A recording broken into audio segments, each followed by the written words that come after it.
of entertainment, current events, and Hollywood.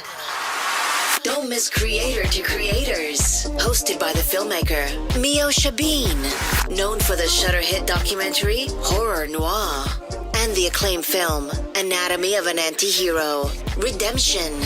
This show features interviews with filmmakers and creatives from around the globe. Join the fun with guest celebrities and gain valuable insights. Subscribe now and follow Creator to Creators. Hi, guys. Welcome to another episode of Creators to Creators today. Today, we have a special guest. Matt Axton. Welcome. Thank you for having me. Absolutely. So, I love going back to the beginning. I always say the beginning charts our trajectory in life, our little habits we pick up along the way, follow us into our adulthood. Tell me a little bit about your childhood. What was that like? And when did you kind of, find your way into doing the things that you're doing now? Yeah, absolutely. Well, for me in particular, my childhood or my family history around what I do, which is a traveling independent musician, is very deep and something that I carry very proudly in what I do. My grandmother was a songwriter and in the music industry back in the 1940s through the 1990s. She helped artists like Elvis Presley and Willie Nelson and Garth Brooks and Nice. Dolly Parton and all these amazing names get their foothold in the industry. She wrote songs, so my dad in turn followed her footsteps and wrote a bunch of music and was part of the sort of an entertainment icon throughout the 60s and to the 90s. And it is my duty and honor to sort of carry their legacy while also trying to carve my own path in this ever-changing landscape of being an artist. So, like I said, it has informed me and formed me and been a huge inspiration to the way I try and, like I said, do what I do. I love that. That's pretty powerful. Um, you described your sound as Americana with a capital A. What does that really mean to you personally? Yeah, well, so Americana as a genre is relatively new in the scheme of things, and it's a very broad genre term, and the fact it means any music that has some roots based to it, and usually there's a little element of, I mean, it started out with a lot more of like sort of bluegrass acoustic elements, but it has now sort of morphed into including anything that's in blues or soul or rock and roll or country, is considered sort of Americana genres now. And so I like to mash up all those genres in what I call, like I said, Americana with a capital A. I mean, we're very proud to be in that genre. We like to hop around a lot stylistically, and I think that's sort of its strength as a genre. And I'm proud to sort of be at the front of that wave when we're pushing that as a bigger onto bigger listening audiences. And like I said, one of its strength is its how eclectic it is. And my family has always been sort of in that mindset of just write a good song. It doesn't matter what genre it sits in. And so I push that as well because Americana is so broad and welcoming in its style. Yeah, definitely. That's awesome. Your music blends, rock, country, soul, and funk. How do you balance those influences without losing identity? Oh boy, that's well, it's fun and it's hard. It is not easy because you sort of treat every show a little differently. For me personally, I know that's not the way a lot of artists should or do it because it's a Hmm. lot easier to pick a genre. Like, hey, we are a reggae band, we are a metal band, we are a country Yeah. band. It's just a lot easier. People know what they're going to get. But with us, because we mix all these different genres, we sort of cater each show to the audience and Mm, the space that we're in. And so let's say on one tour in the same weekend, we'll go play a seated theater show where it's a lot of telling a lot of stories, a lot more singer songwriter, folk centered. We still have fun and get loud and rock a little bit and make people dance. But we treat that completely different than we would a late night honky tonk in the middle of Texas or a jam festival out in the middle of New Hampshire. We sort of always challenging ourselves and changing our set to sort of fit to the audience and the energy that's looking to be captured. I love that. What Yeah. inspired the sonic direction of your new EP, Same Old Story? Uh, it's very similar in the fact that I like to ride this sort of funky and country train. Kind of, okay. And Yeah. so we did that. There's 5 tunes. Two of them are pretty straight sort of outlaw country driving tunes. Two of them are a Nice. little more on the rootsy, psychedelic, funky side, and then we have one that sits right in the middle. And so I thought that was the perfect little, way to round out this new EP. And this is the first album I recorded since I moved to Los Angeles. Nice. So it has a little bit of that influence and those musicians on it as well. So obviously, I can't help but put a little bit of character on that. Nice. How involved are you in that process when you're creating? Are you in like sitting over there with the producer, listening to all the sounds? Are I'm super involved in like every aspect of the creating process when it comes to making movies. I trust the person, but it's like I love to be in the room. Yeah, well, you have to be right if you're um, the top of the talent tree, right? It's your vision that needs to be put out there. So exactly sort of what you said. You have to trust the people you have around you and their skill sets, but you also have to make sure that your vision is being observed and coming to fruition. And so it's a mix. I'm not standing over everyone's shoulder being like, "Oh, you sure you're going to do that? Why'd you do that?" It's more of just being like, as long as the vision and the energy is being captured, I really want the artists to put their character on stuff. I want the creative people to put their skill sets to use on these things because it's just sort of, it's the best part. Collaboration is such an important part of making anything, artistic come to life. Definitely. You know. Yeah, that's awesome. How did recording at Sunset Sounds shape the Yeah. overall sound of the EP? Yeah, well, that was one of the big reasons why I moved to Los Angeles in the first place was to find a bunch of musicians that wanted to do the old-fashioned grind and tour and Nice. treated music that way, but also find these institutions like Sunset Sound that are legendary. The Yeah. room we were in, we did 2 days in this room, and the the room I was in was called the Prince Room, and it was literally where Nice. he would do these lockouts for like years at a time and in this one room, and the microphone I was singing into had Prince's name carved into it, that he had, it was one of his favorite microphones. So you cannot help but be slightly inspired when you're staring at Prince's signature carved into a microphone while you're singing in this iconic Absolutely. studio.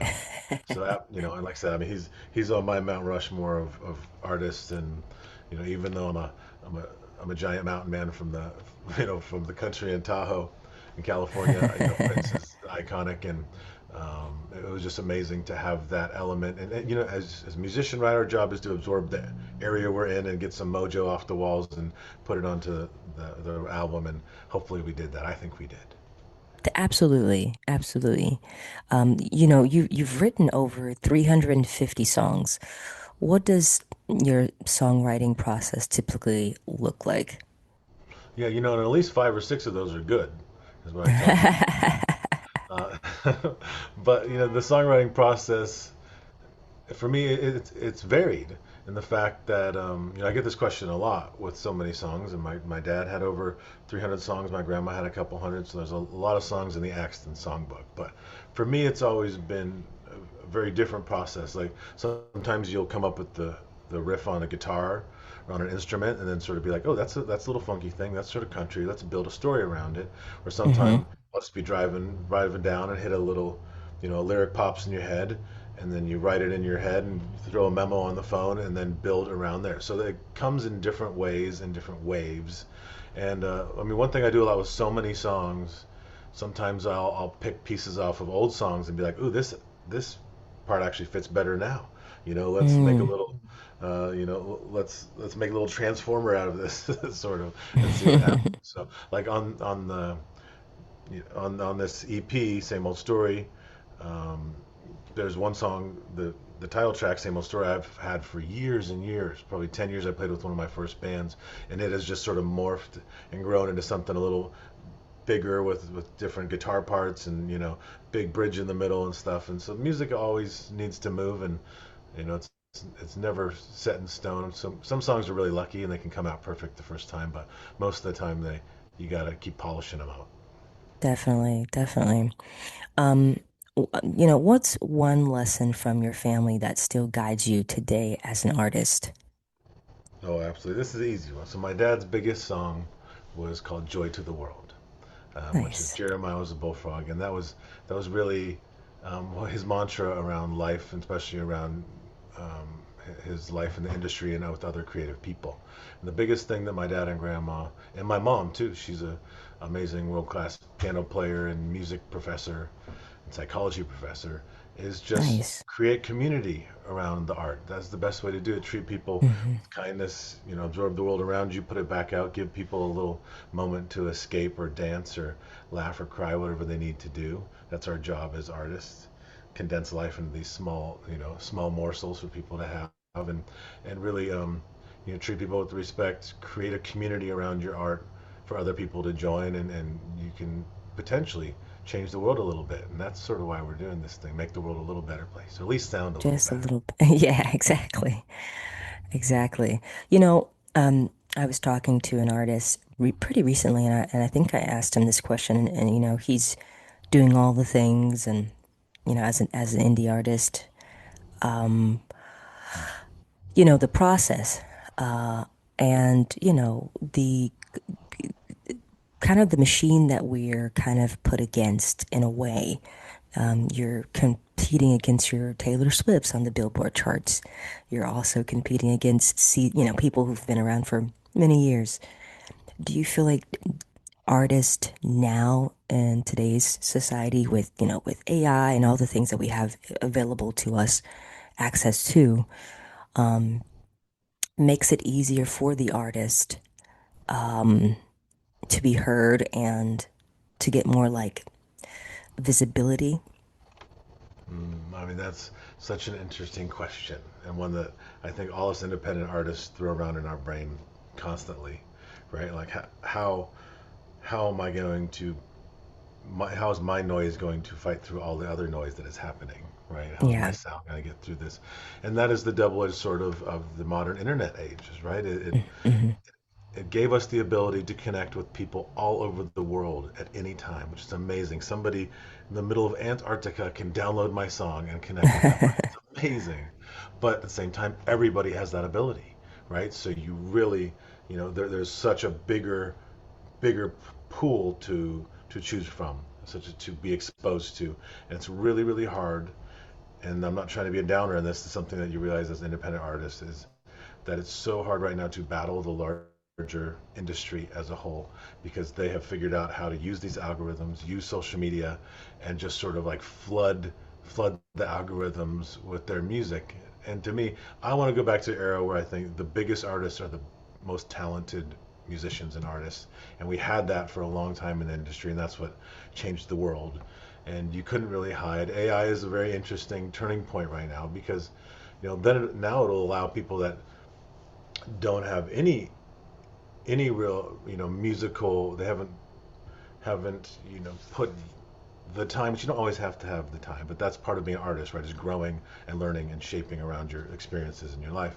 And AI can sort of fill all those gaps in 5 seconds that would traditionally take artists years of experience to grow into, learning how to sing in tune and write a song properly and stuff. So it's a Hmm. very interesting, we're on the edge of a very interesting time in all of art, not just music, but all of art and creative history. And I know it's sort of scary as somebody.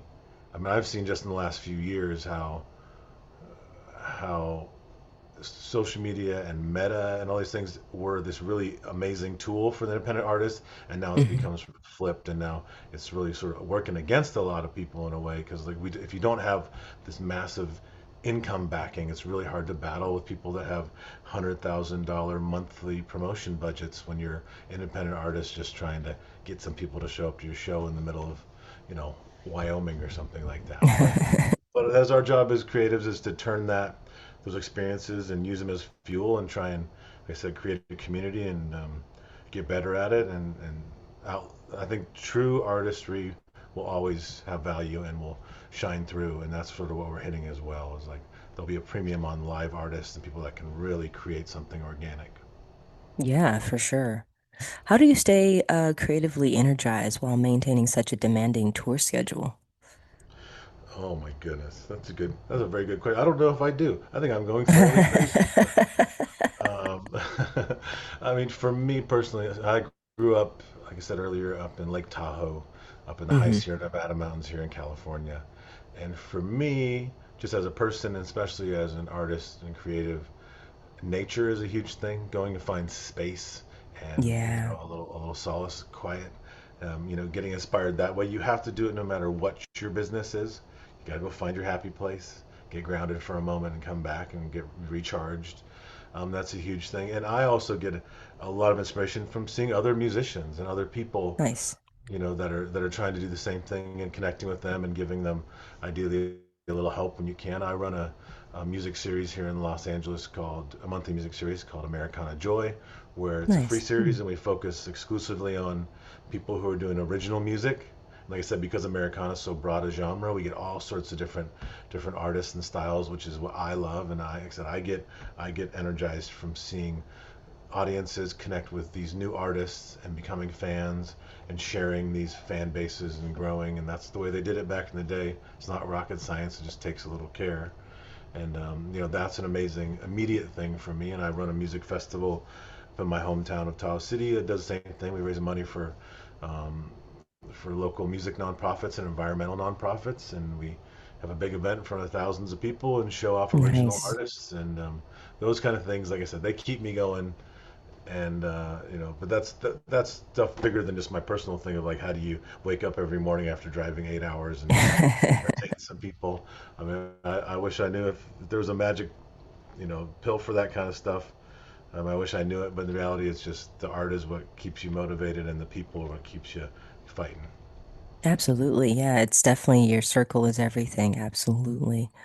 Um, do you and your band, like, how do you and your band create that tight, high energy chemistry on stage? Because, some people just have it, some people have that Yeah, thing, and some people you're just like, they're completely out of sync. Like, it's not gonna last. yeah. Well, that's the hard part, right? That's the people. That's the part that people don't really understand. Hmm.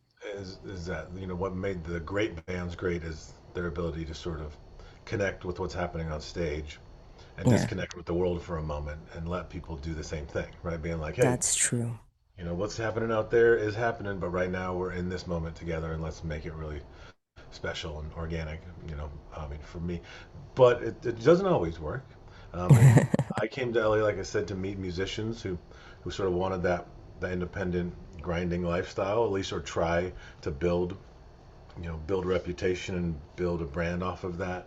And that's hard. It's a lot of work. I think a lot of people come to LA or major music markets and just think you just show up and jump on stage and it's then you're famous. It's the TikTok era, and it's just not the way it works. That's like winning the lotto, right? One out of every Right. 300 million people is going to do that. Everybody else has to go put in the time and work and motivate themselves and ideally wait for that little moment of luck that comes, and you got to take advantage of it. But like I said, going to a place where there are good musicians to start off with, a good foundation, find the right people. I mean, that's the goal, and I haven't always done it. Luckily, I have a great buddy who's like my right hand man in the band, and we do a lot of guitar interplay and get this little jammy element, and it's really been fun. But we have a rotating cast of people. We're always looking for the forever bands, but the reality is stuff is moving and people's lives are always changing. You just want to keep some consistency and have a lot of fun up there, and that'll keep the musicians motivated, ideally. And you got to give them lots of money, and you got to Yeah. give them lots of French fries. That's what it There is. you go. Money and French fries. Yep, so simple. Not a bad plan. I like that. Um, I love asking this question, and there's no wrong answer. But the three levels of influence: money, power, and respect. If you could choose only one of those things, which one would you choose and why? Oh, that's a really hard one. I mean, money has never been a super motivating thing in my life. Not that I've truthfully never had a lot of it. So it's been one of the, even coming from a legacy family, my dad Hmm. was sort of did the rock star thing, did not take care of his finances. I've never seen a penny of my dad's money. Nice. I get to keep his legacy Perfect. alive out the Yeah. ways. Yeah, yeah. I have a very wealthy stepmother somewhere in the world, though. That's all I know. But so money, obviously, my dream has always just been to figure out a way to make the art the best I can with what I have. So it'd be great to have more resources to do that. That's a dream, obviously. Hmm. Power, I don't know. We live in a world right now that is just consumed with the endless growth of money and power connected to make the world a not better place, and I just don't believe any of that stuff. And to me, respect is something that's earned. And it means somebody's doing something the right way. They're putting their money, for lack of a better term, where their mouth is, and actually doing it. So I'd say respect would be the most important thing, and I try to give as much respect as I can to people, no matter what they're doing, and I think that would be the thing I wish I had, or I would love to leave this world with as much respect as possible. I love that. Great answer. Wonderful answer. I'll take money too, though. If people want to give me money, I'll take it. Absolutely. I'd say it's nothing wrong with that. Um, what's the most memorable or wild moment you've had on tour? Hmm, that's interesting. I mean, it's that's so tough.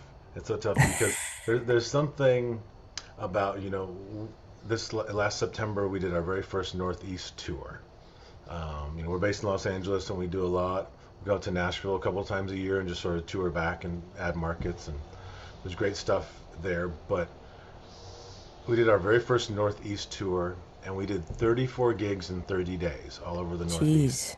Jeez. And at the end of that, it was sort of like that moment where you take a big breath. You're like, we did it. Like we earned our Yeah. scars and stripes. But that's a broad experience, right? Filling up there. But one thing for me is just there's nothing more magical than when the music and the band and the crowd are all clicking at the same time. It is as close to magic as I think you can find in the world. This as an artist and a creator, right? When that stuff's really working, there's nothing like that. And Yeah. those things, those shows are sometimes magical. We played a show out in Charlotte, North Carolina, at this random little bar, and it was just packed to the walls, and everybody there was just music lovers, and it was just, we played these big festivals, and then went to this little bar, and it became one of our favorite shows we've ever played. We had a place called Thirsty Beaver out there, and it was just every once in a while those little moments just come at the right time and keep you motivated, and that's what we live for, seeing the smile on somebody's face when the song lands correctly. I love that. That's beautiful. What advice would you give to that young boy, the young girl that wants to get into this music world, but just doesn't really quite know how to go about it? Yeah. I would say keep pushing. This is not, it's not an easy industry. Music and art is not, great art doesn't come from nothing, right? It comes from experience. It comes from ups and downs. It enables you to sort of form this stuff and find people that inspire you, that are kind to you, that you like stylistically, you line up with, and just talk to them. There's nothing wrong with asking for advice or help or guidance.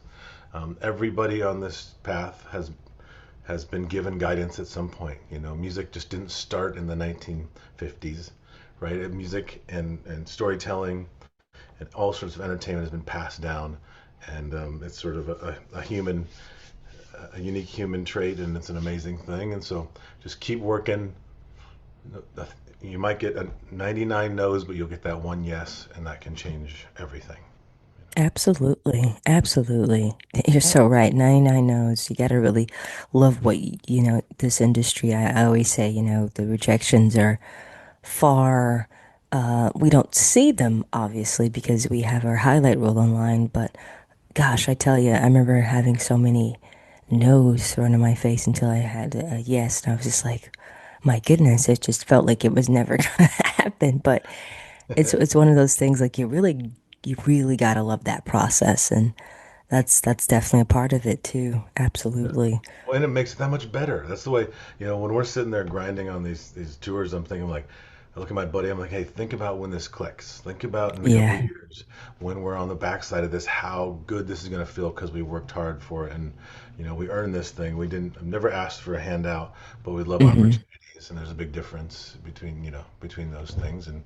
And as you sort of hinted, like we live in this modern culture around social media and TikTok where it's like instant gratification and people only see Yeah. the most curated moments of people's lives and they think it's just so easy.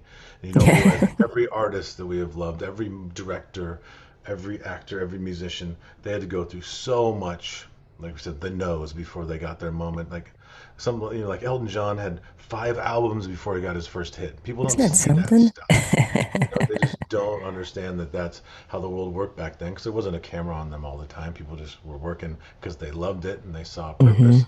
The industry obviously was different and shaped and helped guide people a lot differently back then. It's completely flipped nowadays, but that's why it's up to independent artists and grassroots people to sort of, bring it back. Yeah. Yeah, definitely. And speaking of just how the industry has changed so much, I think about just like now, they're kind of looking for people that are already built in and who've made their identity, it seems like it. Because they don't want to really build, it's not the same as it used to be. Like celebrity or when the machine does come behind you and help. It's like it seems like people have to have these huge numbers, and getting, I had a friend that got hired on a really big feature because he had like 1 point something 5 million followers, and I was like, oh, you didn't have to audition? He's like, oh, no, no, not at all. I was like, interesting. Cool.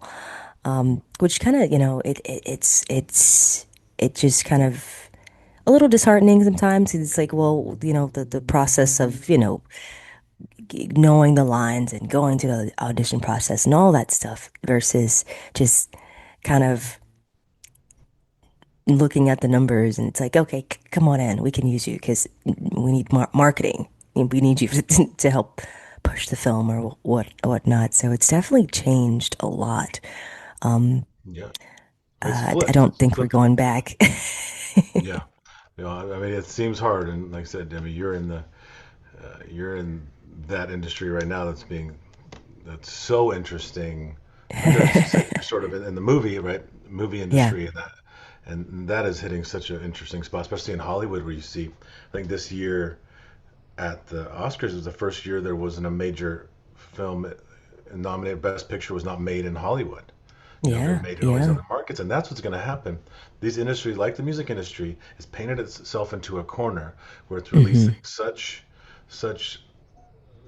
simple, generic, formulaic stuff that they really don't know how to do anything else. And what they want Mm. is they'd rather have a million artists that have these one little flash in the pan and then disappear. They can just sort of replace them, right? They can Hmm. put anybody in this formula, opposed to throughout most of music history, you found these amazing artists and then the industry polished them up and put them in front of people and saw if it was sticking or working. So it's completely backwards on that way. And to me, it just doesn't make as good art. Art comes from experience Yeah, and uniqueness and all that stuff. And it's out there. It's just now more underground, and it takes a lot more effort for a person to find them. But you also have a lot more effect on those artists when you buy the album from them. You can buy stuff yeah. directly. You can support them directly. And I always come from the world of I'd rather go I'd rather go to 10 shows that are $20 each than one show that's $200, and that's just me because you're spreading the money around and getting them to more artists. That's true. I like that. I like that a lot. Um, where can people find you on social media to follow everything you have coming up? Yes, yes. So mattaxton.com is my base website where it has a lot of information, a little family history, all the usual, all the merch and all that jazz.